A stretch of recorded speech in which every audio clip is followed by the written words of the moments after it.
एक व्यापारी, पहले क्या होता था, व्यापारी जब व्यापार करने आता था तो राजा को कुछ गिफ्ट देता था, एक तरह से समझ लो घूस देता था इनडायरेक्टली।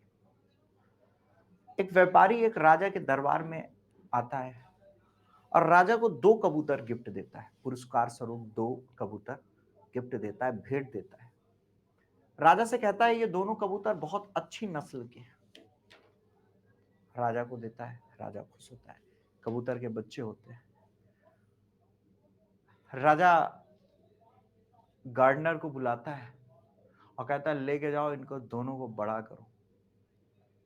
गार्डनर लेके जाता है, उन दोनों को बड़ा करता है। एक दिन राजा छत में रानी के साथ टहल रहे थे, चर्चाएं कर रहे थे, क्या और रानी मोटी होती जा रही हो तुम, काम वाम नहीं करती हो। रानी कहे हाँ तुम तो ऐसे कहोगे ही, क्योंकि तुम्हारा घर पे तो मन लगता नहीं है आजकल, तुम कुछ ज्यादा आजकल बाहर रहने लगे हो। आपस में झगड़े चल रहे थे। फिर रानी ने कहा तुमने अपनी कभी शक्ल देखी है? एक कद्दू जैसी तुम्हारी शक्ल है और तुम मुझे मोटा कह रहे हो। ये झगड़ा चल ही रहा था, तभी रानी ने एक कंटाप राजा को मारा। जैसे कंटाप पड़ा तो राजा इससे देखा। राजा ने जब ऊपर देखा तो एक कबूतर उड़ रहा था, बढ़िया गोते खा रहा था, टरा टरा टरा टरा टरा। राजा ने देखा ये तो मेरा कबूतर है। राजा ने कहा दूसरा कबूतर कहां गया? राजा भागते हुए वहां से गया गार्डन। हालांकि बहाने से गया था, वो डर गया था रानी से कहीं कूटा ना जाऊं। उसी बहाने वो भागते हुए वहां से निकला और गार्डनर के पास पहुंचा। उसने कहा माली एक बात बताओ। उसने कहा हाँ राजा साहब हुकुम करे। कहा एक कबूतर तो उड़ रहा है, दूसरा कहाँ है, बेच खाए क्या? उसने कहा नहीं राजा साहब, वो बैठा है। कहे उड़ाओ। हु उड़वे नहीं भैया। राजा का ये क्या हो रहा है? कहे राजा साहब ये उड़ता ही नहीं, ये सुमित सर की मैथ्स आर्मी की तरह है, कति एक नंबर का आलसी है, इसे उड़ाने की कोशिश कर रहा हूं, उड़ ही नहीं रहा है। राजा कहेगा हुर हुर, उड़वे नहीं भैया। राजा का एक इंसान इसको उड़ा सकता है क्या? कौन कौन? जो मुझे भगा सकता है क्या? किसने भगाया क्या? रानी। रानी को बुलाया जाए। रानी आई, धपचिक धपचिक। आएगा कबूतर, उड़ उड़ उड़। कबूतर उड़वे नहीं भैया। रानी का उड़ जा काले कब नहीं सफेद कबूतर, उड़वे नहीं भैया।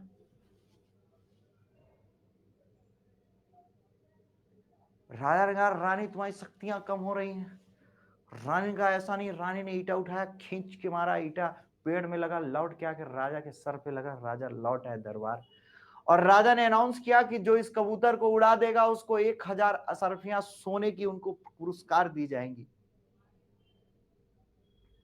अब मेरी बात सुनना। जब राजा ने कहा कि 1000, अभी मैं समझाऊंगा इस कहानी का मोरल क्या है।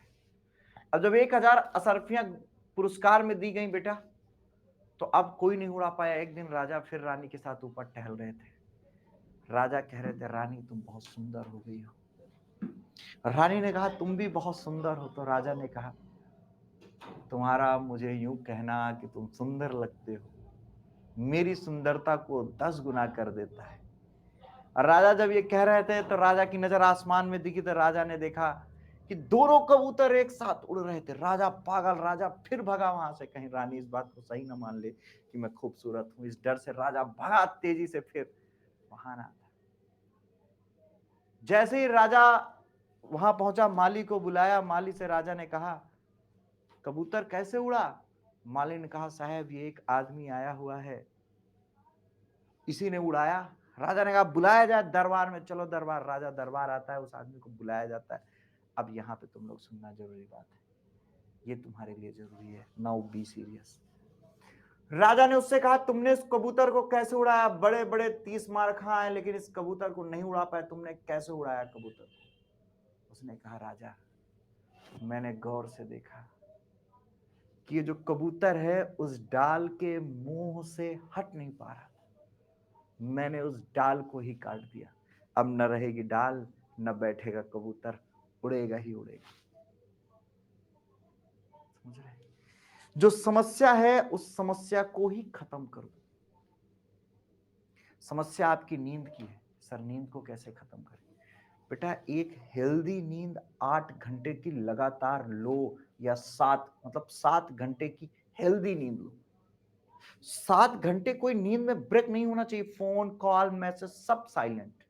सोए 7 घंटे प्रॉपर सोए, और फिर बेटा 7 घंटे के बाद 17 घंटे प्रॉपर जगो। प्रॉपर ये नहीं कि अब आप फिर लेट गए बिस्तर में, पढ़ रहे हो लेट के पढ़, ना ना ना। एक बार बिस्तर छोड़ा तो छोड़ा, समझ गए? एक बार बिस्तर छोड़ा तो छोड़ दिया। क्लियर है? चलो आप इस क्वेश्चन बेटा इस